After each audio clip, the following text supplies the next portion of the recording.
नमस्कार. आम्ही पुणे महापालिकेच्या प्रांगणामध्ये आहोत. हे सगळे जे विद्यार्थी आमच्याबरोबर आहेत ते पुणे महापालिकेने ज्युनियर इंजिनिअरिंगची जी परीक्षा घेतलेली होती त्या परीक्षेमध्ये या लोकांनी परीक्षा दिलेली आहे. जवळपास अशा 20,000 विद्यार्थ्यांनी परीक्षा दिलेली आहे आणि ज्या पद्धतीने नीटमध्ये पेपर लीक झाला अगदी त्याच पद्धतीने या परीक्षेचा देखील पेपर लीक झालेला होता. हा मी तुम्हाला फोटो दाखवतोय. त्यांनी 6 ते 7 टप्प्यांमध्ये ही परीक्षा घेतलेली होती आणि त्यातल्या एका टप्प्यामध्ये हा फोटो जो दिसतोय परीक्षेमध्ये प्रश्न विचारलेला हा कोणीतरी फोटो काढलाय. तो परीक्षा देणाऱ्याने काढलाय का परीक्षा देण्याच्या पूर्वी कोणीतरी काढलेला आहे हे अर्थात माहीत नाही, पण हा फोटो आहे आणि हा 2-3 दिवसापूर्वी टेलिग्राम बंद होण्याच्या आधी टेलिग्रामच्या माध्यमातून उपलब्ध झालेला आहे. हे सगळं झाल्यानंतर आम्ही काँग्रेसचे आमचे ज्येष्ठ नगरसेवक ॲडव्होकेट अविनाश साळवे साहेब, आमचे गटनेते चंदूशेठ कदम, नगरसेवक रफिक शेख, त्याचबरोबर नगरसेवक सुनील शिंदे, असे सगळे आम्ही मंडळी जे अतिरिक्त आयुक्त आहेत प्राजित नायर यांना आम्ही भेटलो आणि या सगळ्या ज्या गोष्टी आहेत त्यांच्या निदर्शनास आणून दिल्या. धक्कादायक गोष्ट अशी आहे की अतिरिक्त आयुक्त प्राजित नायर असं म्हणाले की हा जो फोटो आहे तो फेक असू शकतो आणि तुम्ही या फोटोमध्ये पुढे विद्यार्थ्याचं नाव लिहिलंय का, त्याचा नंबर लिहिलाय का, हा तपशील पण तुम्ही आणून द्या. म्हणजे पहा, परीक्षा पेपर ज्यानं लीक केला आहे, ज्यानं तो फोडला आहे, त्याने त्याचा शोध कोणी घ्यायचा तर विद्यार्थ्यांनी घ्यायचा. म्हणजे यंत्रणा घेणार नाही. ज्या IBPSनं किंवा ज्या या महापालिकेनं ही परीक्षा घेतलेली आहे ते त्याचा शोध घेणार नाही. त्याची जबाबदारी या विद्यार्थ्यांवरती आहे.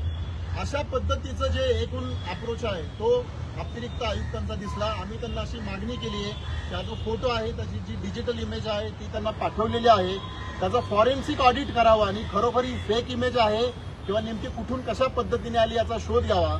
पण सगळ्यात महत्त्वाचा मुद्दा असा आहे की ज्या परीक्षेमध्ये मोठ्या प्रमाणात जवळपास 150 लोकांची ज्युनियर इंजिनियर म्हणून भरती होणार आहे, ज्याच्यामध्ये महाराष्ट्रातल्या बहुजन समाजाच्या गोरगरिबांच्या जवळपास 20,000 विद्यार्थ्यांनी परीक्षा दिलेली आहे. ती परीक्षा जर पारदर्शक पद्धतीनं होत नसेल आणि अशा पद्धतीने नीटच्या पद्धतीनेच पेपर लीक होत असतील तर ही परीक्षा रद्द झाली पाहिजे आणि पुन्हा एकदा नव्यानं पारदर्शक पद्धतीनं ही परीक्षा जी आहे ती घेतली पाहिजे. परंतु आज प्रशासनाचा जो आम्हाला अनुभव आला तो उडवाउडवीचे उत्तर देण्याचा आला आणि याबाबत कोणतंही गांभीर्य त्यांचं नाही असा आला. आता या ठिकाणी जरी 15-20 मुलं दिसत असली तरी फार मोठ्या प्रमाणामध्ये मुलांमध्ये असंतोष आहे. उद्या परवा दिवशी जी GB होणार आहे त्याच्यामध्ये देखील आमचे नगरसेवक साळवे साहेब आणि बाकी नगरसेवक हा सभागृहामध्ये मुद्दा मांडणार आहेत. जर प्रशासनाने वेळीच याच्यावरती ऍक्शन घेतली तर ठीक, नसेल तर याच्या विरोधात देखील नीटप्रमाणे खूप मोठं आंदोलन उभा करण्याची मानसिकता या विद्यार्थ्यांची झालेली आहे. त्याच्यामुळे आम्ही महापालिका प्रशासनाला अशी विनंती करतोय की तातडीनं त्यांनी ही परीक्षा जी आहे ती रद्द करावी आणि नव्यानं ही परीक्षा घ्यावी.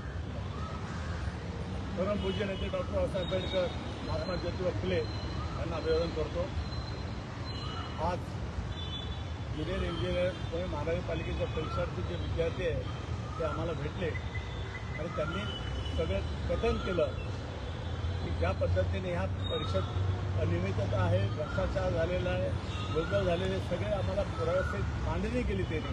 आणि त्याच्यानंतर पुणे शहर काँग्रेस पक्षाने आणि पुणे शहर आम्ही सर्व नगरसेवकांनी भूमिका घेतली. या विद्यार्थ्यांच्या पाठीशी आम्ही जायचं. माझे सहकारी ॲडव्होकेट भाऊसाहेब आजबे साहेबांनी देखील यासाठी पुढाकार घेतला आणि आम्ही मिळून विद्यार्थ्यांच्या पाठीशी आहोत आणि विद्यार्थ्यांना हा प्रश्न आम्ही कधीच नेल्याशिवाय राहणार नाही. महत्त्वाचा मुद्दा असा आहे की या परीक्षेमध्ये खरंच कुठेतरी पाणी मुरतंय असं आमची निश्चितच खात्री झालेली आहे. जसं नीटचं एक प्रकरण उपस्थित झाल्याने ते उघडकीला आल्यानंतर सगळे नीटची यंत्रणच समजून आले. ज्याप्रमाणे हा सगळा कावळा गोंधळ आणि ज्याप्रमाणे भ्रष्टाचार हा उघडकीला आला त्याच पद्धतीने या परीक्षेमध्ये देखील असलेली दाट शक्यता आहे. अतिरिक्त आयुक्त नायर यांनी त्यामध्ये आम्हाला खुलेसावर कथन केलं, पण त्याबाबतीत विद्यार्थी वर्ग समाधानी नाही आहे. त्याच्यासाठी मी पुणे महानगरपालिकेला विनंती करत या परीक्षेच्या खोलापर्यंत आपण जा आणि तो पण कुणाला देखील नेमणूक देऊ नका, त्यांना सगळं होल्डवर ठेवा. ही पहिली मागणी या ठिकाणी करतो. दुसरी मागणी अशी आहे की याच्यासाठी पुणे महानगरपालिकेने जे दोषी आहेत त्यांना तात्काळ असले दोषी सापडले तर त्यांच्यावर तात्काळ शासन करावं, ही दुसरी मागणी आमची काँग्रेस पक्षाच्या वतीने आणि माझ्या वतीनं आमच्या सगळ्यांच्या वतीने विद्यार्थ्यांच्या वतीने राहणार ही आमची या ठिकाणी मागणी आहे. धन्यवाद. बाबासाहेब आंबेडकरांचा विजय असो. जय भवानी. जय शिवाजी. विद्यार्थी एकजुटीचा विजय असो. विद्यार्थी एकजुटीचा विजय असो. छत्रपती शिवाजी महाराजांचा विजय असो. परमपूज्य नेते डॉक्टर बाबासाहेब आंबेडकरांचा विजय असो. महात्मा ज्योतिबा फुलेंचा विजय असो. साध्वी ज्योतिबा फुले साध्वी सावित्रीबाई फुलेंचा विजय असो.